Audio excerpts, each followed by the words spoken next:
Hello everyone, welcome to class 10th and 12th insights. तो आज हम स्टार्ट करेंगे सॉलिड स्टेट, जो कि चैप्टर 1 है, chemistry, class 12th Maharashtra board का। ठीक है, तो इसे हम वन शॉट में कवर कर देंगे, पूरा चैप्टर कवर हो जाएगा। अब सॉलिड जो सब्सटेंसेस होते हैं, उनके जो कॉन्स्टिट्यूएंट पार्टिकल्स हैं, उन्हें डेफिनाइट अरेंजमेंट होता है, फिक्स्ड पोजीशन होती है, जिसके वजह से जो इंटरमोलिकुलर फोर्सेस हैं वो स्ट्रॉन्ग होते हैं। तो क्या है, in solids the constituent particles, जो कि एटम हो सकते हैं, आयन हो सकते हैं, मॉलिक्यूल्स हो सकते हैं, उन्हें क्या होती है, डेफिनाइट अरेंजमेंट होती है और फिक्स पोजीशन होती है। स्टेशनरी होती है क्योंकि वो हिल नहीं सकते, दूसरा कॉन्स्टिट्यूएंट पार्टिकल उनके सामने होता है। ठीक है, due to which intermolecular or interatomic forces are strong, hence they have definite shape, density, volume, melting point and boiling point. तो ये पूछा जाता है इंटरमोलिकुलर फोर्सेस स्ट्रॉन्ग है, इसी के वजह से उन्हें क्या है, डेफिनाइट शेप है, डेंसिटी है, वॉल्यूम है, मेल्टिंग पॉइंट है और बॉइलिंग पॉइंट। अब टाइप्स ऑफ सॉलिड्स की अगर मैं बात करूँ तो दो टाइप्स ऑफ सॉलिड होते हैं मेनली, एक है क्रिस्टलाइन, दूसरा है amorphous. Depending on the presence or absence of an orderly arrangement of constituent particles, they are classified as crystalline और amorphous. अब क्रिस्टलाइन की मैं बात करूँ, इन सॉलिड्स को डेफिनाइट अरेंजमेंट होती है, जैसे कि लिखा हुआ है the constituent particles are arrange in a definite repeating pattern. ठीक है, थ्रू आउट द सॉलिड, जिसे हम लॉन्ग रेंज बोलते हैं। एज इट इज़ वो प्रेजेंट होते हैं कॉन्स्टिट्यूएंट पार्टिकल्स, आपको सेम ही लगेगा, स्टार्टिंग में भी वही लगेगा, एंडिंग में भी सब्सटेंस का कॉन्स्टिट्यूएंट पार्टिकल्स सेम लगेंगे आपको। ठीक है, जैसे कि NaCl, डायमंड, K2SO4। अब इसमें क्या होता है, इंटरमोलिकुलर फोर्सेस स्ट्रॉन्ग होते हैं, they have sharp melting point. अब शार्प मेल्टिंग पॉइंट क्या है, शार्प मेल्टिंग पॉइंट मतलब वो at a particular interval of time पे ही मेल्ट होते हैं। ठीक है, एग्जिबिट एनआइसोट्रॉपी, ये एक एबिलिटी है क्रिस्टलाइन सॉलिड्स की कि वो चेंज करते हैं वैल्यू फिजिकल प्रॉपर्टीज़ की, लाइक रिफ्रैक्टिव इंडेक्स कह लो, इलेक्ट्रिकल कंडक्टेंस कह लो, थर्मल कंडक्टेंस। जब हम इसे डिफरेंट डायरेक्शंस में मेजर करते हैं तो it exhibits anisotropy, that is the ability of crystalline solids to change the value of physical properties like refractive index, thermal conductance and electrical conductance when measured in different directions.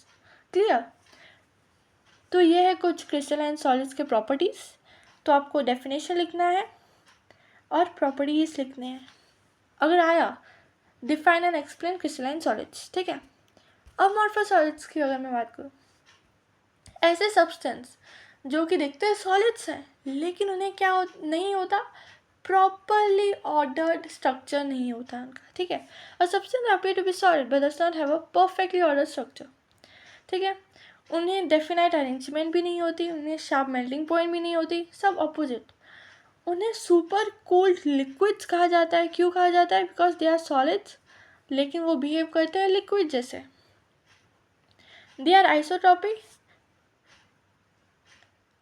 Isotropic मतलब जो physical properties हैं उनकी value अगर हम different direction में major करें तो वो चेंज नहीं होती।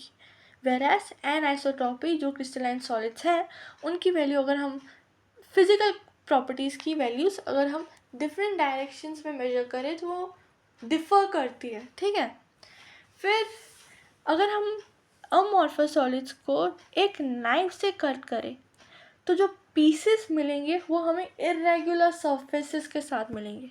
एग्जाम्पल्स याद रखना, एक तो आपका ग्लास है, एक तार है और एक मेटेलिक ग्लास है। ठीक है, आगे बढ़ेंगे।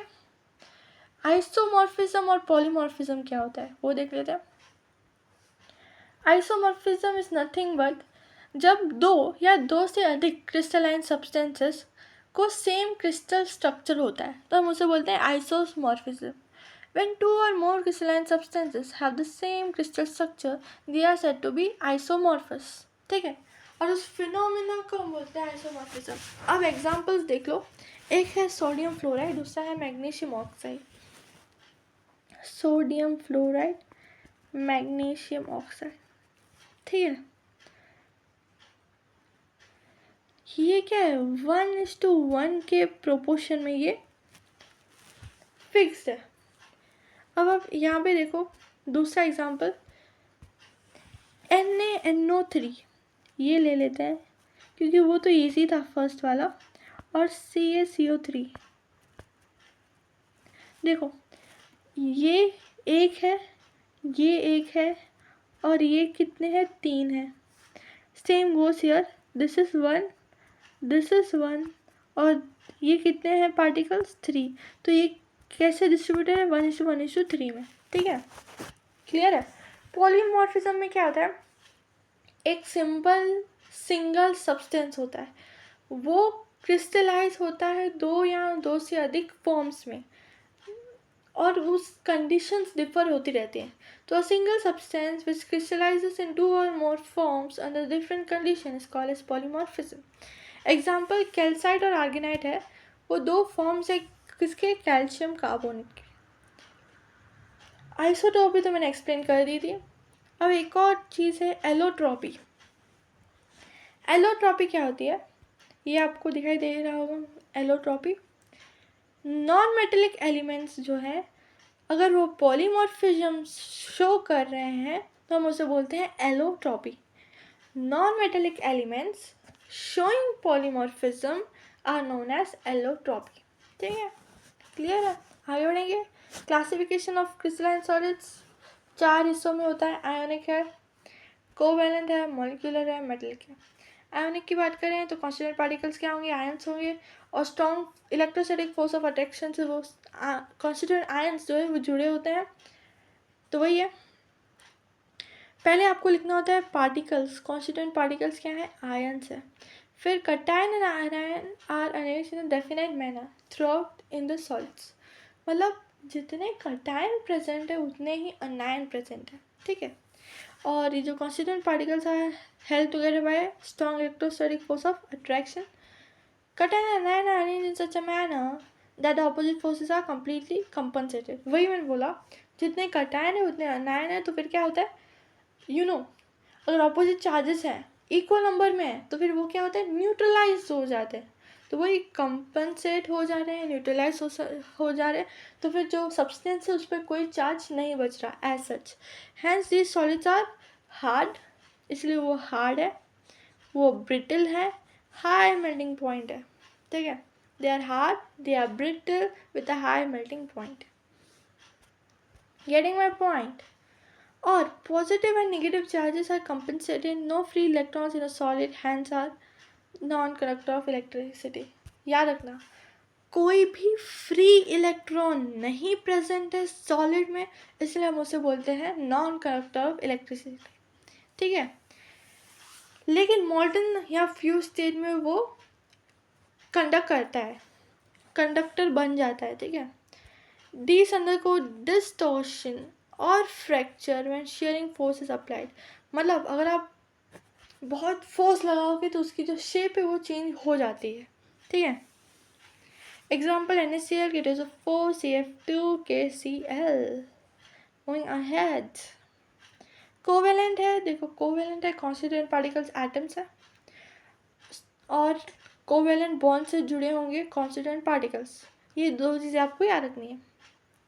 अब ये है रिजिड। रिजिड आपको पता होगा हार्ड है बहुत, ठीक है। रिजिड भी वही होता है स्ट्रॉन्ग, जिसे हम बोलते हैं रिजिड, ठीक है। They are very hard and incompressible, आप उसे कंप्रेस नहीं कर पाओगे, हाई मेल्टिंग पॉइंट है, बॉइलिंग पॉइंट भी हाई है इसकी।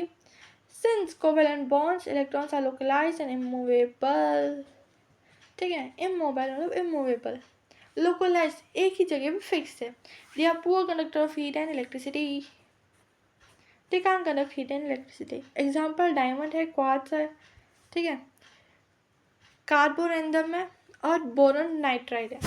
आगे बढ़ेंगे, मेटेलिक और मॉलिक्यूलर देख लेते हैं।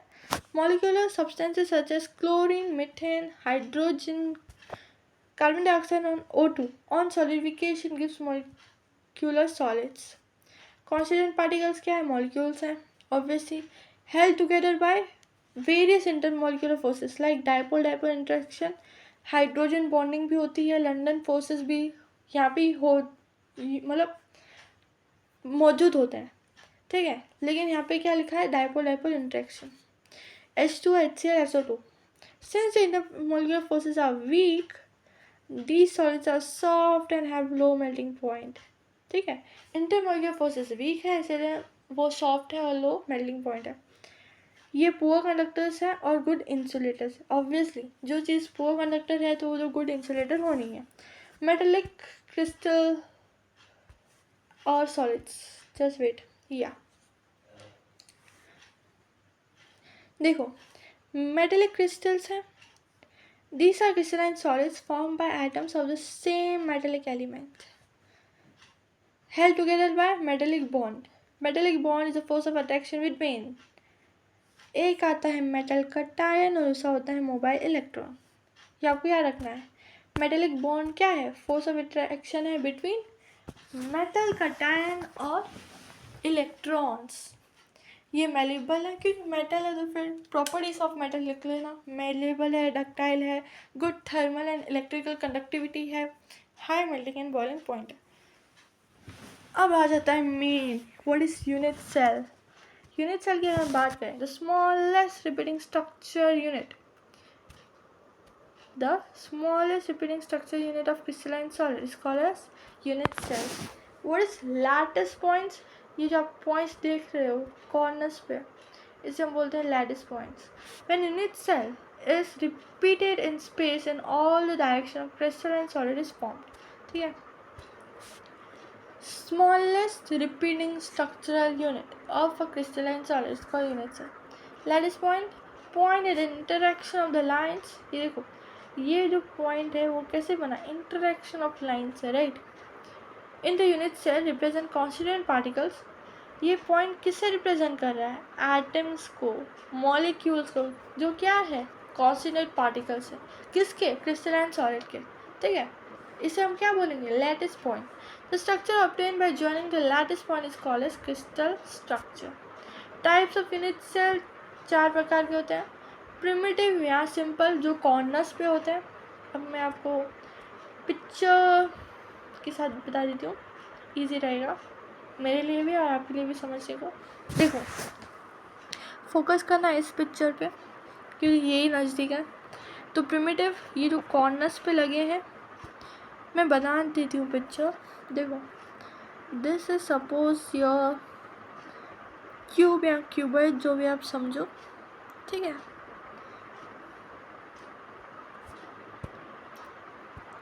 अब इसके कॉर्नर्स पे ये अगर मैंने ये लगाए एटम्स या मॉलिक्यूल्स, इसे हम बोलेंगे लैटिस पॉइंट. इसे हम बोलेंगे primitive unit cell.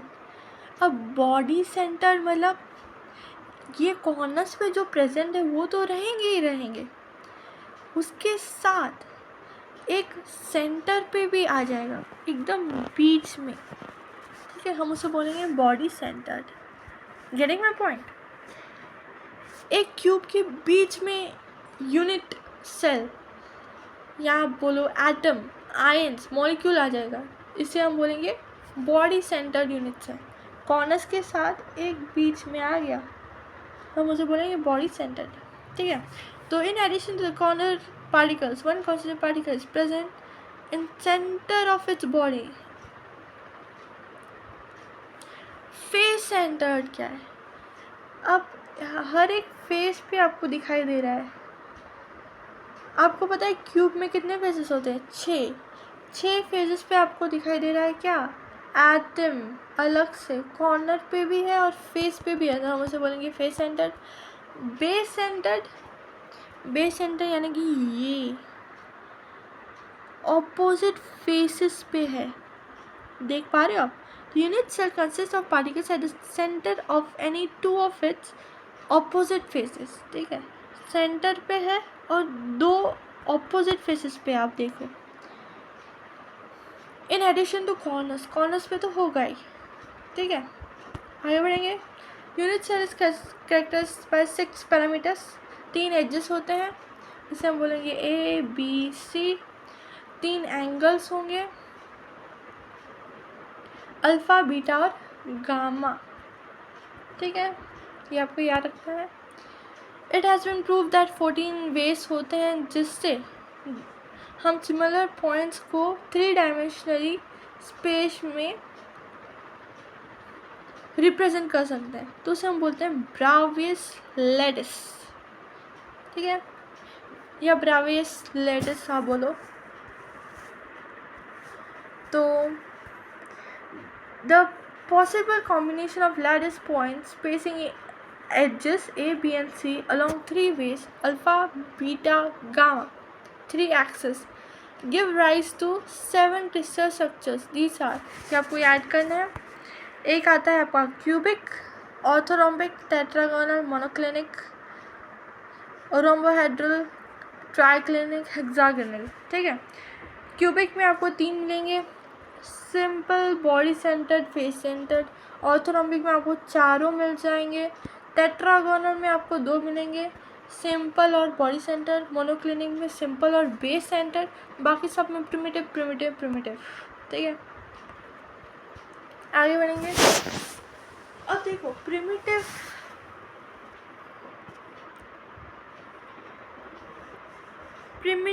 cubic unit cell. Since in the unit cell constituent particles are present at the corners of cube and each cube is shared by 7 neighbors cubes, indicating that each corner contribute only 1/8 of constituent particles. तो ये क्या होगा, 8 है into 1/8, क्योंकि 1/8 हिस्सा ही आपको दिखाई देगा कॉर्नर्स पे, तो आ जाएगा 1, ठीक है। बॉडी सेंटर देखो कॉर्नर्स पे तो ऑलरेडी है ना, तो ये तो आपका रहेगा ही रहेगा, लेकिन एक बीच में आपको पूरा दिखाई दे रहा है, ठीक है। कॉर्नर्स पे आपको खाली 1/8 हिस्सा दिखाई दे रहा है, लेकिन बीच में आपको पूरा हिस्सा दिखाई दे रहा है। कंप्लीट एटम अगर आपको बीच में दिखाई देता है, ठीक है, तो हम पूरा 1 लेंगे उसे, तो 1 + 1 कितना हुआ, 2, तो 2 बॉडी सेंटर्ड है आपके पास, ठीक है। फेस सेंटर्ड, फेस में भी कॉर्नर्स पे तो एज इट इज रहेगा आपका, तो 1 तो ये हो गया। फेस कितने फेसेस होते हैं क्यूब को, 6, उसमें आपको ना आधा ही दिखाई देगा, खाली एक फेस पे आप आधा देख पाओगे, क्योंकि आधा हिस्सा तो पीछे साइड होगा, 3 डायमेंशनल है ना, तो इधर आएगा 3, ठीक है। तो 3 + 1 4 आ जाएगा आपके फेस पे, ठीक है। देखो ये या दिस गेटिंग माय पॉइंट। अब एक इम्पॉर्टेंट है relation between molar mass density of the substance cell edge length. पहले आप लिखोगे let the edge length of the unit cell is A, तो वॉल्यूम क्या हो जाएगा, ए क्यूब। एज लेंथ हमने ए कंसिडर की, वॉल्यूम आ गया ए क्यूब। मास हमने एम कंसिडर किया, और पार्टिकल्स जितने भी हैं उन्हें हमने एन कंसिडर किया, तो मास ऑफ यूनिट सेल क्या होगा, M into N. Getting my point. Edge length A, volume A cube, mass of 1 particle M, mass of N number of particles, मतलब M into N. Getting my point. Density क्या होता है, mass by volume, तो मास हमने ये निकाला, volume हमने ये निकाला, इससे आप सब्स्टिट्यूट करोगे, आगे बढ़ेंगे। Molar mass, mass of 1 particle into Avogadro number, तो मास ऑफ 1 पार्टिकल हमने एम पहले ही मेंशन कर रखा था, एवोगैड्रो नंबर एन ए होता है, विच इज 6.022 इंटू 10⁻23, ठीक है। तो आप हमें मास चाहिए ना, मास को आप कैसे लिखोगे, मास इज नथिंग बट ये, ठीक है। डेंसिटी आपको लिखनी है, तो डेंसिटी हमने ये निकाली थी, इसमें m की वैल्यू देखो, डेंसिटी हमें मिली थी पहले m इंटू एन बाय ए क्यूब, लेकिन अभी हमने स्मॉल m की वैल्यू ये निकाल ली है, तो हम इस m के को रिप्लेस करके ये डालेंगे m बाय एवोगैड्रोस नंबर, ठीक है। तो डेंसिटी क्या हो जाएगी आपकी n into M upon A cube into N A. Getting my point. तो ये इम्पोर्टेंट है, डेरिवेशन आता है कभी कभी, ठीक है। पैकेजिंग कोऑर्डिनेशन नंबर क्या है, कुछ नहीं, इस स्फीयर के साथ कितने स्फीयर्स अटैच्ड हैं, number of neighbouring spheres that touch any given sphere, the number of the closest neighboring constituent particles which are in contact with particle or atom in the crystal lattice। अब ये देखो, suppose मैंने ये sphere consider किया, इसके साथ ये दो जो है क्लोजली अटैच है, तो इसका कोऑर्डिनेशन नंबर क्या हुआ 2, ठीक है। Close packing in one dimension or linear packing, it results by arranging the spheres to touch each other in a row, ठीक है। वन डायमेंशन है तो ऐसे ही होता है ना, राइट। आपको पता होगा एक्स एक्सिस को वन डायमेंशन कैसे, एक्स और वाई दोनों आ गए तो 2 डायमेंशन, एक जेड एक्सिस भी आ गया तो 3 डायमेंशन। फिलहाल ये 1 डायमेंशन था। 2 डायमेंशन में this type of close packing can be generated by placing one-dimensional linear crystal structure over another to form multiple layers। अब इसमें 2 टाइप्स होते हैं, एक होता है ए, दूसरा होता है ए बी, ठीक है। अब 4 टाइम्स है टाइप 2 डायमेंशनल क्लोज पैकिंग और स्क्वायर क्लोज पैकिंग, ठीक है। इसे क्या बोलेंगे हम, स्क्वायर क्लोज पैकिंग। इसमें कोऑर्डिनेशन नंबर याद रखना है। सपोज आप अगर ये स्फीयर लो, इसके साथ 1 2 3 4 जन जुड़े हुए हैं, तो कोऑर्डिनेशन नंबर क्या हुआ 4। आगे बढ़ेंगे, ए बी जिसे हम हेक्सागोनल बोलते हैं, याद रखना। हमने ए को बोला स्क्वायर पैकिंग, ए बी को बोला हमने हेक्सागोनल क्लोज पैकिंग, ठीक है। अब इसमें अगर आप देखो, ये स्फीयर कंसीडर करोगे अगर आप, ठीक है, तो इसके साथ ये अटैच है 1 2 3 4 5 6, तो इसका जो कोऑर्डिनेशन नंबर होगा वो होगा 6, ठीक है। 3 डायमेंशन देख लेते हैं। पैकिंग इन 3 डायमेंशन, एक होता है इधर टेट्राहेड्रल होल, दूसरा होता है ऑक्टाहेड्रल होल, ठीक है। इसके कोऑर्डिनेशन नंबर्स 12 हो जाते हैं। एग्जाम्पल्स हैं मैग्नीशियम, जिंक, इन्हें हेक्सागोनल क्यूबिक पैकिंग होती है, ठीक है। एक कहा जाता है आपका ABC अरेंजमेंट, जिसे हम बोलते हैं cubic close packing. CCP is nothing but cubic close packing. इसके एग्जाम्पल्स है कॉपर और सिल्वर, ठीक है। अगर आप इसका चेक करो कोऑर्डिनेशन नंबर, तो अगर सपोज मैंने लिया ये वाला डायरेक्टली इससे अटैच है, डायरेक्टली इससे अटैच है, डायरेक्टली इससे अटैच है, इससे अटैच है, लेकिन ये 3 डायमेंशनल है, ठीक है। सो दिस कुड भी उतने स्फीयर पीछे भी होंगे। Getting my point.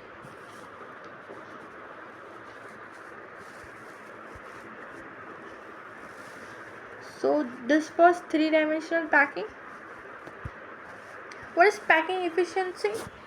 Volume occupied by all constituent particles upon volume of unit cell into 100, ठीक है।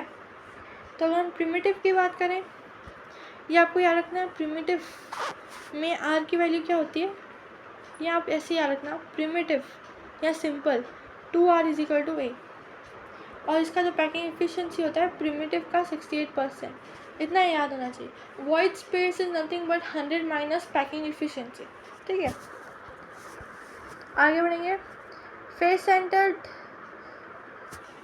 एक आप पहले प्रिमिटिव का याद रखना, 2R = A, और जो पैकिंग एफिशिएंसी है 68%, वॉइड स्पेस 68 माइनस अगर आप 100 करोगे आएगा आपका 100 माइनस 60 32% आ जाएगा, ठीक है।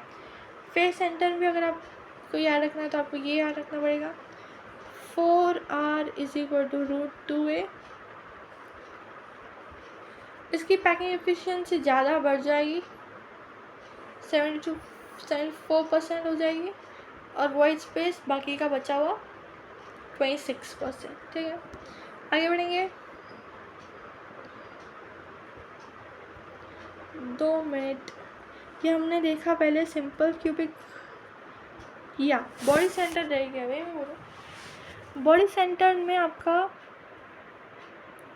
4R is equal to √3a, और जो फेस सेंटर है उसमें 4R is equal to √2a। ठीक है, बॉडी सेंटर में पैकिंग एफिशिएंसी 68% है। सिंपल प्रिमिटिव में मैंने गलत बता दिया, वही मैं बोलूँ प्रिमिटिव में पैकिंग एफिशिएंसी आपकी 52.36 है। ठीक है, सॉरी माय मिस्टेक, मैं लिख देती हूँ एक बार। प्रिमिटिव में पैकिंग एफिशिएंसी कितनी है? 52.36। और इसे आप कैसे लिखोगे? 2R is equal to a। ठीक है, फिर आ जाता है आपका बॉडी सेंटर्ड। बॉडी सेंटर में पैकिंग एफिशिएंसी आपकी 68% है। इसे आप लिखोगे 4R is equal to √3a। ठीक है, उसके बाद आ जाता है आपका फेस सेंटर। इसमें आपकी पैकिंग एफिशिएंसी 74%। इसे आप लिखोगे 4R is equal to √2a। बस इतना याद रखना है आपको। ठीक है, ये थोड़ा सा वर्क नहीं कर रहा या ये बहुत इम्पोर्टेंट है, इसे आप याद रख लेना। इससे ज़्यादा कुछ करने की ज़रूरत नहीं है। ठीक है, आगे बढ़ेंगे। Number of particles and unit cells, ये फॉर्मूला याद रखनी है आपको। दिस वन, ये फॉर्मूला याद रखनी है। ये और ये फॉर्मूला भी इम्पोर्टेंट है। ठीक है, number of unit cells in x gram is x by rho a cube. Number of unit cells is volume of metal, तो v बाय a क्यूब आ जाएगा। ठीक है, अब हम डिफेक्ट्स पढ़ लेते हैं। इम्परफेक्शन और क्रिस्टल डिफेक्ट्स क्या है? डेविएशन है फ्रॉम ऑर्डरली स्ट्रक्चर, तो हम उसे बोलेंगे डिफेक्ट। तो आ जाते हैं आपके पॉइंट डिफेक्ट्स। 3 टाइप के होते हैं, वैकेंसी, इंटरस्टिशियल, इम्प्यूरिटी। ठीक है, वैकेंसी पहले स्टोइकियोमेट्रिक डिफेक्ट्स हम पढ़ेंगे। इसमें क्या होता है? स्टोइकियोमेट्री ऑफ कंपाउंड जो है वो मेंटेन होती है केमिकल फार्मूला के बेसिस पर। ठीक है, वैकेंसी डिफेक्ट मतलब जो लैटिस स्ट्रक्चर है उसमें पार्टिकल्स जो है रेगुलर साइड से मिसिंग है। During crystallisation of substance some particles are missing from the regular sides in the crystal lattice, इसे हम बोलेंगे वैकेंसी डिफेक्ट्स, पार्टिकल ही मिसिंग है। Self interstitial, in this type of defect some extra particle occupy the inter-atomic spacing। ठीक है, इसे हम बोलेंगे सेल्फ इंटरस्टिशियल। आगे बढ़ेंगे। Schottky defect is observed in ionic solids. इसमें ना इक्वल नंबर ऑफ कटायन और अनायन मिसिंग हो जाते हैं, जिसकी वजह से डेंसिटी कम हो जाती है, बेसिकली वॉल्यूम कम हो जाता है। ठीक है, तो डेंसिटी भी कम होगी। Actually volume as it is रहेगा, मास कम हो जाएगा। ठीक है, this type of defect is observed in ionic solid during crystallization. Equal number of cation and ion are missing from its regular position from the crystal lattice, creating vacancy. The density of the solid decreases. Okay, तो mass पहले decrease होता है जिसकी वजह से density decrease होती है, volume as it is रहेगा इसका। However electrical neutrality is maintain, क्योंकि equal number of cation and anion missing हो रहा है ना।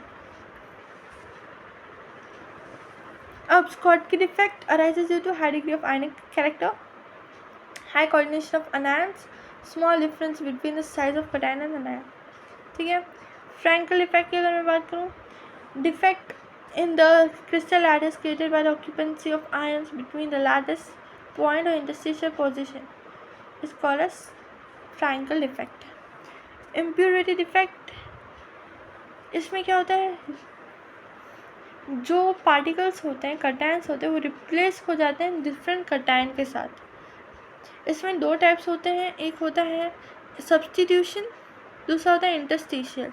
If the impurity cation is substituted in the place of regular cation तो उसे बोलते हैं substitution. If the impurity of cation is present in the interstitial position उसे बोलते हैं इंटरस्टिशियल इम्प्योरिटी डिफेक्ट। ठीक है। अब ब्रास, कॉपर और जिंक से बनता है stainless steel. It involves interstitial impurity defect by carbon atom. ठीक है। नॉन स्टोइकियोमेट्री में आपके आ जाता है मेटल डिफिशिएंसी और metal excess. Metal deficiency defect में मेटल की अगर कमी है सब्सटेंस में हम उसे बोलेंगे metal deficiency. Many solids which are difficult to prepare in stoichiometric composition करने लेस अमाउंट ऑफ मेटल, जैसे NiO एक्चुअल कंपोजिशन उसका है Ni का 0.97 है, ऑक्सीजन का 1.0 है, तो वैकेंसी क्रिएट हो जाती है। मेटल एक्सेस की बात करें तो इसमें अनायंस जो है वो मिसिंग होते हैं, इसलिए मेटल एक्सेस डिफेक्ट होता है, जिसे NaCl KCl में प्रेजेंट होता है। अभी अगर मैं बैंड थ्योरी की बात करूँ, a metal crystal is considered as an electron C model and viewed as three-dimensional array of metal cation immersed in sea of mobile electron। इसमें खाली आपको ये तीन चीज़ें याद रखनी पड़ेगी, 1 2 3। देखो, अगर वैलेंस बैंड और कंडक्टेंस बैंड ओवरलैप्ड है तो वो है मेटल के केस में। मेटल के केस में क्या होता है, कंडक्टेंस बैंड और वैलेंस बैंड जो होते हैं वो ओवरलैप्ड होते हैं, वेयर एज सेमीकंडक्टर्स में थोड़ी सी बैंड गैप आपको दिखाई देगी और इंसुलेटर्स में बहुत बैंड गैप आपको दिखाई देगी। ठीक है, so this is the difference. ठीक है। उसके बाद सेमीकंडक्टर्स की बात करें, substance in which energy difference between valence bond and conductance band is moderate or relatively small. Electrons from valence band can excite to conduction band on heating. ठीक है, their conductivity increases with increase in temperature. Semiconductors दो type के होते हैं, intrinsic और extrinsic. Intrinsic जिसमें naturally conductivity increase हो जाती है, एक्सट्रिंसिक में आपको डूपिंग करनी पड़ती है। और इस डूपिंग इंड्यूस करना पड़ता है कोई ऐसी चीज़ जिससे कंडक्टिविटी इंक्रीज हो। इंट्रिंसिक सेमीकंडक्टर्स देख लेते हैं, the materials in which conductivity increases with increase in temperature, जैसे सिलिकॉन और जर्मेनियम। ठीक है। Extrinsic, this are the materials in which conductivity is induce by doping it with impurities of group 13 और group 15 elements. अब देखो, N type जो है उसमें ग्रुप 15 एलिमेंट के साथ हम डूपिंग करते हैं। ठीक है। और जो पी टाइप है उसमें ग्रुप 13 एलिमेंट्स के साथ आप याद रखना डूपिंग करते हैं। देखो, पी से होता है पेंटावेलेंट, राइट, लेकिन आपको याद रखना है जो पेंटावेलेंट है वो एन टाइप के लिए, पी टाइप के लिए नहीं है। पी टाइप के लिए ट्राईवेलेंट है, 3 वाला। ठीक है, ग्रुप 13 एलिमेंट, जैसे कि बोरॉन, सी BASPIN। ठीक है, लेकिन इसमें जो बी है बोरॉन वो पी टाइप है, AS एन टाइप है, पी एन टाइप है और IN पी टाइप है। ठीक है, ये आपको याद रखना है, ग्रुप 15 और ग्रुप 13 एलिमेंट। मैग्नेटिक प्रॉपर्टीज़ की हम बात करें तो आपको 3 चीज़ें याद रखनी है, diamagnetic, paramagnetic, ferromagnetic. Diamagnetic electrons जो है वो सारे पेयर्स में होते हैं, तो उनका जो स्पिन होता है वो नलिफाई हो जाता है, मैग्नेटिक मूवमेंट कैंसिल हो जाता है। ऐसे मॉलिक्यूल्स अगर इन्फ्लुएंस में है एक्सटर्नल मैग्नेटिक फील्ड के तो वो वीकली रिपेल करते हैं। इसका एग्जांपल्स आपको याद रख देने, this are zinc, cadmium, water, sodium chloride, nitrogen fluoride. ठीक है। अगर मैं पैरामैग्नेटिक की बात करूँ तो जो एटम्स या मॉलिक्यूल्स होते हैं उनमें 1 या उससे ज़्यादा इलेक्ट्रॉन स्पिनिंग होती है, लेकिन सेम डायरेक्शन में होती है। उनमें नेट मैग्नेटिक मोमेंट होता है और मैग्नेटिक प्रॉपर्टीज़ होती हैं। इसके एग्जांपल्स है O2, Cu2+, Fe3+। अगर मैं फेरोमैग्नेटिज्म की बात करूँ तो उनमें लार्ज नंबर ऑफ अनपेयरिंग इलेक्ट्रॉन्स होते हैं, तो अट्रैक्ट स्ट्रॉन्गली होते हैं एक्सटर्नल मैग्नेटिक फील्ड के साथ। एग्जांपल्स हैं आयरन, कोबाल्ट, निकल। ठीक है, सो यहाँ पे चैप्टर ख़त्म हो जाता है। आई होप आपको समझ में आ गया होगा। I try to cover this chapter in one shot. That's it. अगर आपको ये हेल्पफुल लगा है तो लाइक, शेयर और सब्सक्राइब करें। दूसरा चैप्टर जल्दी मैं अपलोड कर दूँगी। Bye guys.